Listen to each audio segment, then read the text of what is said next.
Naubusan na kami ng mente. Kaya dito na lang ang kumuha.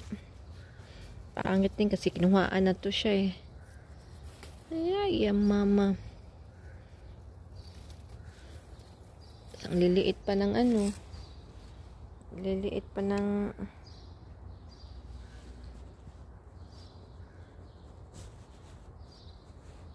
Ang pangalan nito?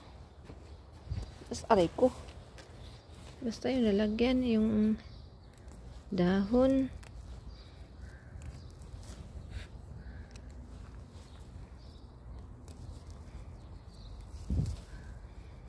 Kailangan ko ng ano, marami-rami konti. Gagawin kong tambula. Tibuli. Fresh to, wala tong halong chemical. Kaya, ang init.